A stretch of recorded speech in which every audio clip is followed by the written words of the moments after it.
Hello dear students, welcome to ASC starter. जैसे कि आप जानते हैं कि आपका संस्कृत का एग्ज़ाम है, तो देखिए मैं आपको संस्कृत के रिगार्डिंग की कुछ वीडियोस प्रोवाइड कर रहा हूँ। ये डीओई की तरफ से सैम्पल पेपर या प्रैक्टिस पेपर जो आप कहना चाहें वो इशू किया गया था। तो मैंने आपको इसके पार्ट 1 की वीडियो प्रोवाइड की थी कि ऐसा क्वेश्चन जो है ना एग्ज़ाम में आएगा, पैसेज आएगी, एक पर देना तो आपको एक वर्ड में आंसर देना होगा, और जब पूर्ण वाक्य ना तो पूरी लाइन आपको लिखनी पड़ेगी। मैंने आपको पार्ट 1 इस वीडियो को प्रोवाइड किया था, ठीक है। तो उसी वीडियो में मैंने आपको जो है ये पार्ट 1 अच्छे से मैंने बताया था। मैंने उसी में आपको यहाँ पर बताया था लेटर जो है वो कोई सा भी दिया जा सकता है, ठीक है। आप जो है ना एक लेटर छुट्टी के लिए जरूर याद कर लेना। बाकी ये जो 2 लेटर हैं ये आप पार्ट 1 वीडियो में देख लेना, ठीक है। अब उसके बाद आगे जो है मैं यहाँ पे कंटिन्यू करवा रहा हूँ। देखिए मैंने आपको चित्र के रिगार्डिंग भी जो है ना मैंने आपको उस पार्ट 1 में शॉर्ट में बताया था, और मैं आपको चित्र से जुड़ी हुई वीडियो भी प्रोवाइड कर रहा हूँ, ठीक है। वो आपको इस वीडियो के प्रोवाइड होने से पहले मिलेगी आपको, ठीक है। मैं अभी आपको प्रोवाइड कर रहा हूँ। अब आगे देखिए यहाँ पर ना 4th नंबर पे क्वेश्चन है, आपके एग्जाम में आएगा वाक्य। ये जो हिंदी में लिखा है आपको इसे संस्कृत में लिखना होगा, ठीक है। तो मैं आपको बता दूं, मैंने आपको इससे जुड़ी वीडियोस जो प्रोवाइड कर दी है, ठीक है। और मैं आपको एक वीडियो और दूंगा, अपना प्लेलिस्ट चेक करोगे ना आपको वीडियो मिल जाएंगी। अब फिलहाल इस वीडियो में मैं आप इसके आंसर आपको यहाँ बता देता हूँ, ठीक है। आप आंसर नोट कर लीजिए। देखिए यहाँ पर मैं आ गया ना, तो मैं को बोलेंगे अहम, ठीक है। और गुरुकुल में आ गया तो यहाँ पे गुरुकुले, गुरु कुले हो जाएगा, ठीक है। मैं के लिए ए की मात्रा लगा दी, गुरुकुले। और यहाँ पर रहता हूँ क्योंकि अहम आया तो मी लगता है, और रहने को वसना मतलब रहना, तो वसामी। इस तरीके से ये इसका आंसर हो जाएगा, ठीक है। फिर आगे नेक्स्ट देखिए यहाँ पर लिखा है मेरे पिताजी क्लर्क है, ठीक है। तो जब मेरे आ जाता ना तो वहां पे मम लगाया जाता है। क्या लगाया जाता है? मम। तो मम, अब या तो पितरा लिख लो या पिता लिख लो, ठीक है। मम पिता, ठीक है। लिपिक अस्ति, कौन है? लिपिका अस्ति, लिपिका अस्ति, ठीक है। ये इस तरीके से हो गया। फिर नेक्स्ट है मेरी माता अध्यापिका है, तो यहाँ पर भी मम, ठीक है, माता हो जाएगा। आचार्य लिख देंगे, ठीक है। आप यहाँ पे अध्यापिका भी लिख सकते हैं, ठीक है। अस्ति। फिर नेक्स्ट है वह सोमवार को मुंबई जाएगा, तो यहाँ पे हम मान लेते लड़का है, ठीक है। तो सा यहाँ लगाएंगे, और वैसे भी यहाँ पे जाएगी नहीं लिखा तो ये लड़का ही है, और इंग्लिश में भी लिखा ही, तो सा हो गया। अगर ये लड़की होता शी लिखा होता तो यहाँ पे आगंड लगाते, विसर्ग न लगाते, ठीक है। और सोमवार को सोमवासरे कर देंगे, ठीक है। कुआरण उसके रिगार्डिंग सोमवासरे, ठीक है। मैंने जो वीडियो बनाई ट्रांसलेशन वाली वो आप देख लेना, ठीक है। और मुंबई को मुंबई नगरे लिख देंगे, ठीक है। मुंबई नगरम, ठीक है। मुंबई नगरम, ठीक है। और ये क्योंकि फ्यूचर टेंस है, और जाने की बात करें तो यहाँ पे कर देंगे गमी क्षति, गमी क्षति कर देंगे। इस तरीके से आंसर हो जाएगा। फिर नेक्स्ट है हम लोग वहां कब जाएंगे, ठीक है। तो when will we go there, तो यहाँ जाएंगे होना चाहिए, ठीक है। तो यहाँ पर हम है ना तो वयम आ गया, ठीक है। वयम, और वहां को तत्र को वहां बोलते हैं वयम तत्र। कदा क्वेश्चन पूछ रहे हैं, ठीक है। कदा और गमिष्याम, ठीक है।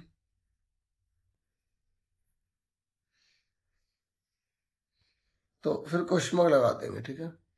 वयम तत्र कदा गमिष्याम, तो वयम के हिसाब से ये हमने यहाँ पे क्रिया में चेंज कर दिया, ठीक है। फिर ये खंड गा है, जो खंड गा है उसमें आपको संधि या संधि विच्छेद करना होगा। तो आपकी बुक में जो आपकी दूसरी बुक है ना उसमें तो संधि पर ज़्यादा फोकस कीजिए। तो यहाँ पर नास्ति उद्यम समूह लिखा है, ठीक है। तो आपको इसको जो है ना यहाँ पर या तो जोड़ देना है, ठीक है, या आपको इसके विच्छेद कर देना। तो मैं मान के चल रहा हूँ कि ये जो नास्ति है ना इसको हम अलग कर देंगे, ठीक है। तो न जमा मैंने यहाँ पे अस्थि कर दिया, ठीक है। अब बाकी ये मैंने इसको ऐसे उतार दिया, उद्यम समूह, ठीक है, ठीक है। उसके बाद नेक्स्ट है ये सदुपयोग है, ठीक है। तो इसके हम टुकड़े कर देंगे, यहाँ पे लिख देंगे सत जमा उपयोग।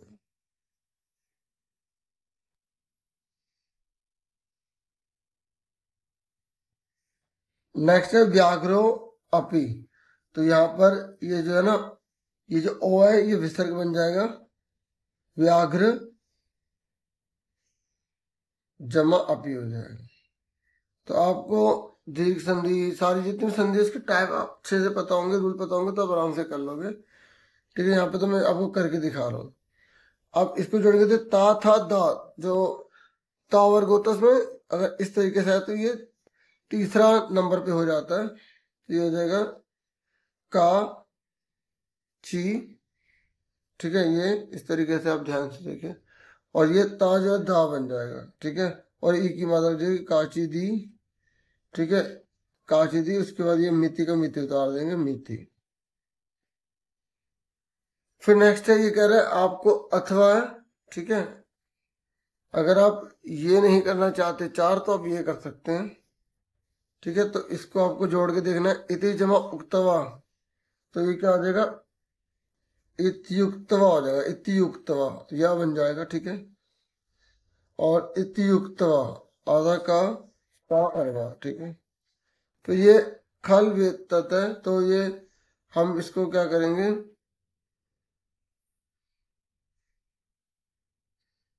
तो इसका ना खा लू ऊ की बात लग जाएगी और ये ए बन जाएगा, खलु जमा ए तत्, ठीक है। इसको एक बार आप कंफर्म कर लेना, ठीक है। और आर्य अपी, तो इसका ये हो जाएगा आर्य विसर्ग जमा अपी, और ये ता बन जाता। देखो अभी हम यहाँ पे हमें ये रखा था तो हम उसी के तरीके से कर रहे हैं, यहाँ पर देखो, ठीक है। अब ये इसका उल्टा है, तो इसका क्या हो जाएगा आपका कश्चित, ये ना शा और चा लिखा है नीचे, ठीक है। तो हमने ऐसे लिख लिया, ऐसे भी लिख सकते हैं, कश्चित जमा अस्मिन, ठीक है, अस्मिन, ओके। अब उसके बाद नेक्स्ट हमसे पूछा गया है आपको समास विग्रह करना है इसमें, ठीक है। तो समास विग्रह और आपको इसके विकल्प ये रखे हैं, आपको पता लगाना। देखो लता तरु गुलमा, तो ये यहाँ पे लता और तरु है, ठीक है। तो इसमें लताश्च तरफच गुलमाश्च और गुलम है, तो ये इसमें अलग अलग इसे करेंगे, तो ये द्वंद्व समास है, तो यहाँ पे सबकी वैल्यू है तो इसलिए अलग अलग कर दिया, इसलिए इसका आंसर क्या है का, ठीक है। जब अलग करते चाचा को यूज किया जाता है, इनमें किसी में दिया है लेकिन इसमें नहीं दे रखा, इसमें नहीं दे रखा, तो ये आंसर इसका ये है का, ठीक है। फिर नेक्स्ट है ये समलम लिखा, जब सा लिखा आ जाता है ना तो ये अव्यय भाव में आते हैं, तो इस सा की जगह ना सहितम लग जाता है। तो देखो किसी में सहितम नहीं था, तो ये मलेन सहितम हो जाएगा। आपको ना अव्यय वगैरह के जो रूल है ना लिखने होते हैं, याद करने होते हैं, अगर प्रैक्टिस करनी पड़ेगी तो आप उसके अकॉर्डिंग ही कर पाएंगे, ठीक है। उसके बाद यहाँ लिखा है क्षेत्र कृष्णम, तो यहाँ पे जो है ना काकी के आ रहा है, मतलब किसान जो खेती वगैरह करता है ना, तो ये काकी के का जैसे यूज हो रहा है, तो तत्पुरुष समास के अकॉर्डिंग है, तो फिर यहाँ पे क्षेत्र से लगाना पड़ेगा, तो यहाँ पर आएगा ये कृष्णम, ये क्षेत्र से कृष्णम। फिर यहाँ पश्चात देखो, ये जैसे यहाँ था ना सा लिखा आ गया तो हमने सहितम कर दिया। अब जैसे पश्चात लिखा आ गया तो अव्यय भाव समास है, तो अव्यय भाव में जब पश्चात लिखा आ जाता है तो इनमें से क्या लगाते हैं, जब भी पश्चात लिखा आता है तो इसमें अनु लगाया जाता है, तो इसका आंसर याद है। अगर अव्यय भाव समास के रूल पता लग जाएंगे ना आपको एक बार, तो आप आराम से कर लोगे। अब मैंने बहुत पहले वीडियो बनाई होगी, अब ढूंढनी पड़ेगी, पता नहीं कहाँ है, यूट्यूब में ही। अब देखो यहाँ पर इन्होंने बोला है कि आपको प्रत्यय जो है ना, जो है, या आप किसी और की वीडियो भी देख सकते हैं, तो आप लिखेंगे ना समास के रूल तो आपको मिल जाएगी। तो प्रकृति प्रत्यय से इंजय विभज्य और आपको पता लगाना है, क्योंकि आपके नंबर कम नहीं आने चाहिए, मेहनत करो को, ठीक है। तो यहाँ पे प्रत्यय को आपको जोड़ना है या उसको अलग कर रहे हैं। देखो यहाँ पे लिखा है दृश्यमक त, तो इसमें जब जोड़ते हैं ना तो टा बन जाता है, दृष्टा हो जाता है। ये ना वैसे नहीं है संधि विच्छेद की तरह जो बिल्कुल सेम सेम उतरेंगे। प्रत्यय उपसर्ग में काफी अंतर पाया जाता है। उपसर्ग तो लगभग हिंदी जैसे मिलेगा आपको संस्कृत में, लेकिन प्रत्यय में काफी अंतर दिखाई देगा। जैसे आप यहाँ पे देखो अध्यापिका लिखा है, ठीक है, तो यहाँ पे आ करना लग रहा है, तो आपको पता होना चाहिए कि स्त्रीलिंग के लिए कौन सा प्रत्यय यूज होता है। तो जो स्त्रीलिंग बनाते हैं ना, ये टाप होता है, एक डीप होता है। यहाँ पे तो डाप लिखा तो होगा नहीं, ऐसे यहाँ लिखा रमणीया।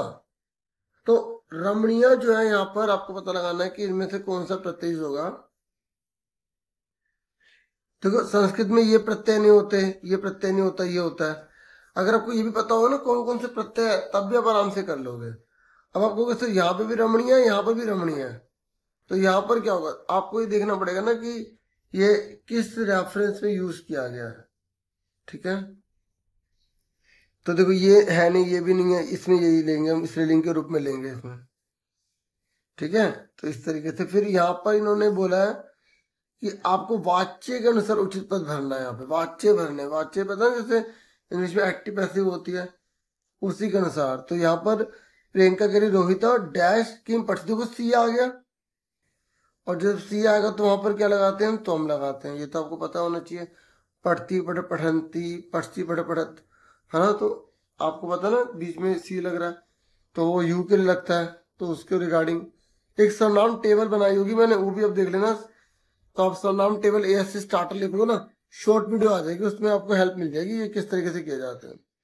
अब यहाँ पे मया आ गया, मया, तो जब मया आ गया तो उसी के अकॉर्डिंग यहाँ पे हम आंसर करेंगे, ठीक है। तो मया संस्कृतस्य पुस्तकम पठ्यते, मेरे द्वारा संस्कृत की पुस्तक पढ़ी जाती है। जब मया आ जाए तो ऐ की मात्रा लगाना, ठीक है। और तब यहाँ पे शुद्धम वर्तते, तो यहाँ पर आएगा श्लोकोच्चारण, मतलब श्लोक का उच्चारण सही से मतलब बोलना चाहिए, शुद्ध रूप से करना चाहिए। तो यहाँ पर ये हो गया। उसके बाद यहाँ पर देखो ये काल बोधक शब्द में, मतलब ये 5.5 लिखा है, तो देखो आपको याद होना चाहिए जब 30 लिखा आ जाता है, ठीक है, जब 30 लिखा आ जाता है ना तो उसे सार्ध कहा जाता है। आपको ये पता होना चाहिए, सार्ध कहा जाता है 30 को। और 15 जो होता है ना उसे सपाद बोला जाता है, और जो 45 है उसे पादोन बोला जाता है। बस ये आपको छोटी सी बात याद रखनी है।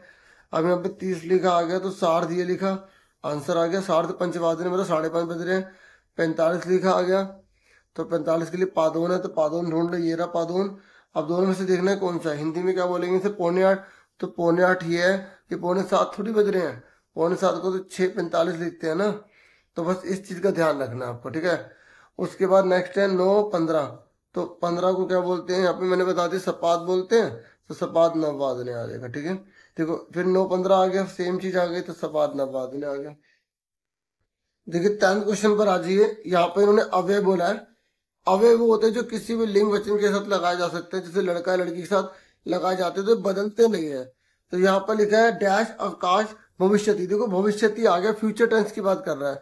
तो जैसे कल छुट्टी होगी, अब कल लड़के के साथ लड़की के साथ एक वचन बहुवचन सबके साथ लगा सकते हैं, पर हमें यहाँ पे मंजूषा दे रखी होती है, हमें उसको देख के भरना है। तो यहाँ पे क्या आएगा, श्व। देखो श्व मतलब होता है आने वाला कल। जैसे आज अगर हम बात करें, आज वीरवार है तो कल शुक्रवार है, तो कल शुक्रवार है तो हम श्व लगाएंगे कल के लिए, और आज के लिए अद्य लगाया जाता है, और जो बीत जाता है ना, ठीक है, उसके लिए हम हय लगाते हैं। तो इस तरीके से यहाँ पर क्या आएगा, श्व आ जाएगा, ठीक है, श्व, ठीक है। इस तरीके से आप इसके साथ जोड़ के भी लिख सकते हैं, ऐसे जैसे उन्होंने लिखा। आप अलग से भी ऐसे लिख के दिखा सकते हैं, ठीक है। फिर ये देखो पठिष्यति है, और क्वेश्चन मार्क लगा तो क्वेश्चन मार्क में डबल फैमिली वाले क्वेश्चन आ जाएंगे। ये देखो कदा लगा देंगे, ये तुम कब पढ़ोगे, ठीक है, इस तरीके से। फिर यहाँ पर देखो ये तो पता लगे, देखो तदा लिखा है, ऐसे पढ़ोगे ना तदा यदा, तो वो है या यदि, इस तरीके से लगाया जाता है। देखो यावत के साथ तावत लगाया जाता है, यदा के साथ तदा लगाया जाता है। तो कुछ वर्ण जो है ना वो फिक्स होते हैं, ठीक है, पर यहाँ पे यदि दे रखा तो उसी की जैसे यदि कर लेंगे, ठीक है। अब नेक्स्ट देखो, ये कह रहा है कि आपको अशुद्ध पता लगाना। देखो अहम के साथ मी लगता है, इसके लिए सर्वनाम चट आना चाहिए। तो मी वाला कौन सा है, किडामी आ जाएगा।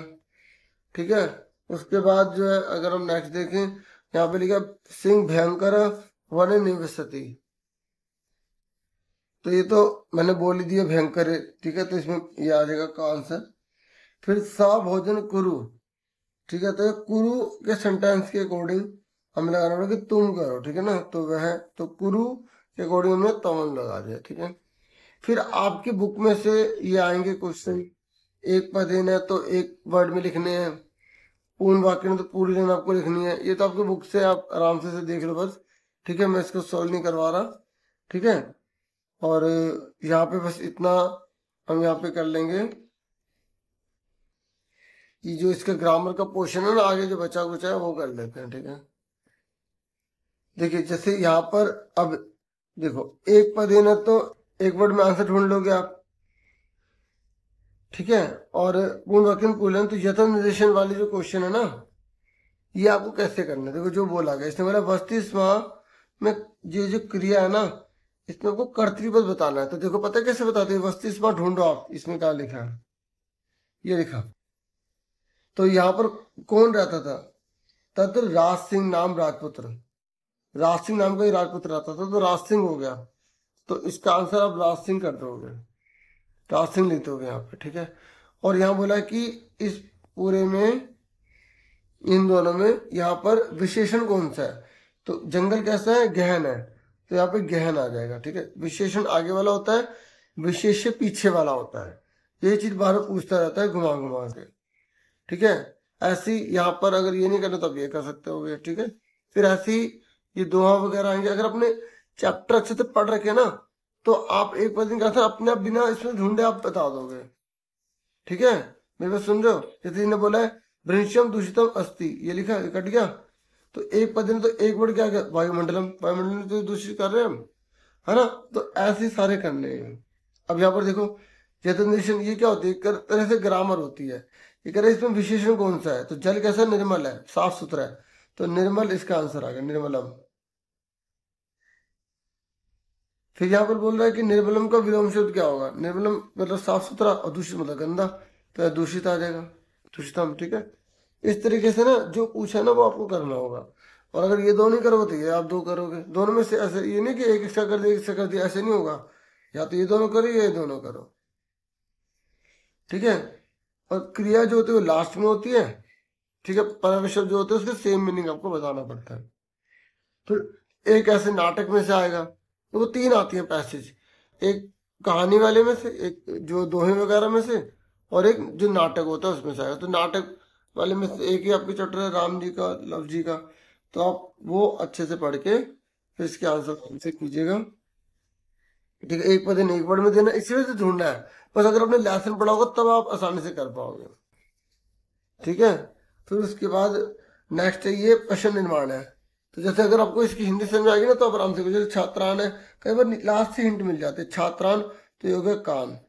अगर यहाँ पे गिनती लिखे आ जाए, कभी गिनती लिखे आ जाए तो आपको कति लगा देना है। यहाँ पे चौरभ्य लिखा तो क्याभ्य हो जाएगा।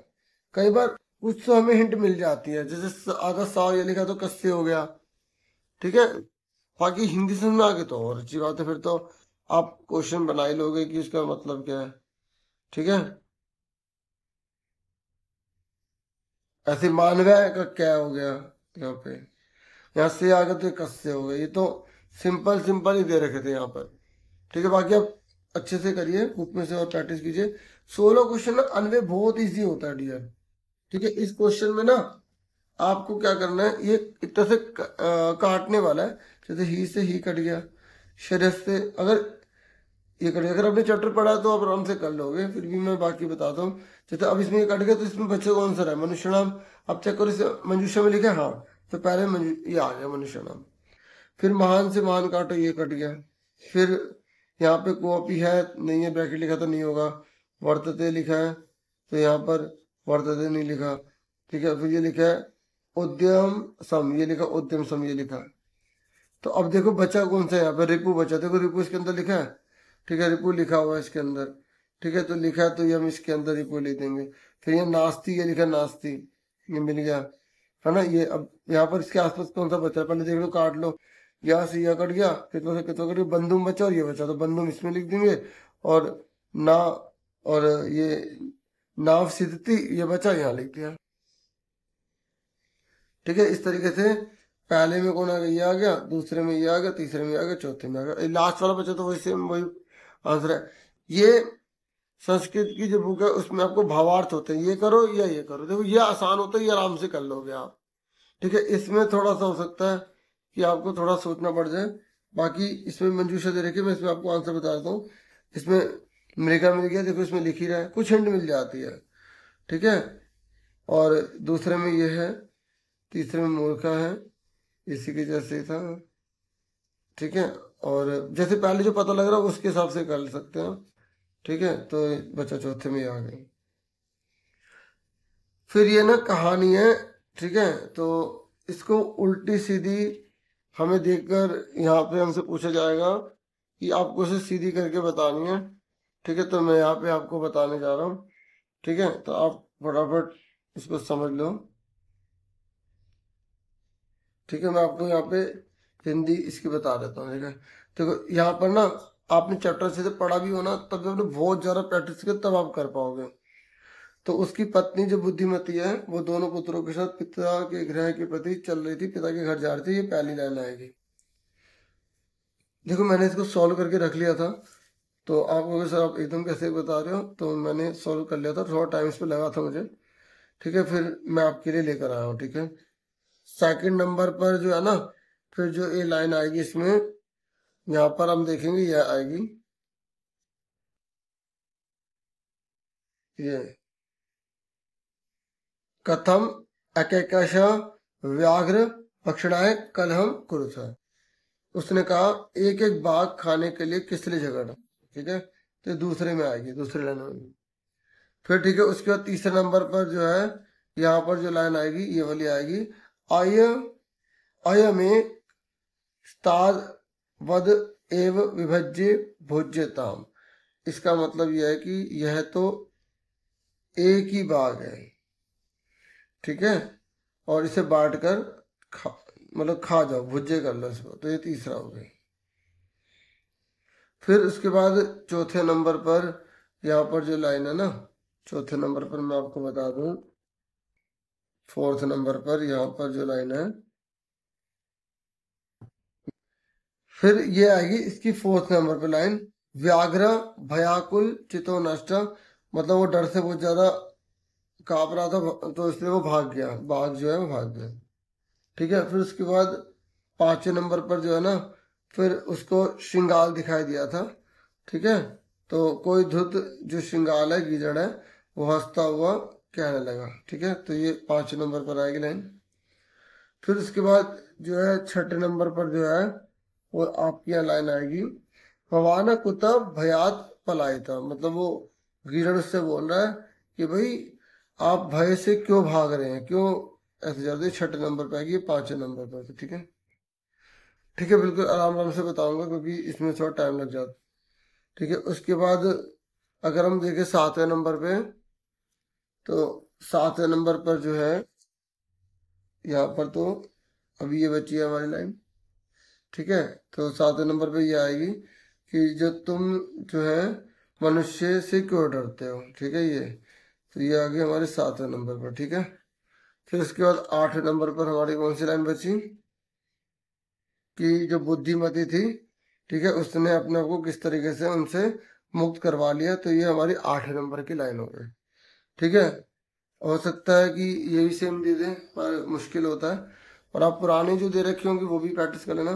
फिर यहाँ पर ना ये आपको बोला गया कि इसका अर्थ बताओ। देखो जब आप बुक का पहला चैप्टर खोलोगे ना, तो शुरू में आपको जब लाइन मिलेगी, दुर्वहम का जो मीनिंग होता है, ठीक है, वो क्या होता है, कठिन होता है। ठीक है, और तुम मतलब भक्षित हो, और ये इसमें ऑप्शन देने रखा तो हमने इसको स्किप कर दिया। तो इस तरीके से मैंने आपको पेपर समझा दिया, मैंने कोशिश की है कि आपको कुछ करवा पाऊँ। होप ये वीडियो आपके लिए हेल्पफुल होगी। अगर हेल्पफुल है तो प्लीज़ वीडियो को लाइक, चैनल को सब्सक्राइब करें। Thank you for watching and listening carefully. Take care dear students.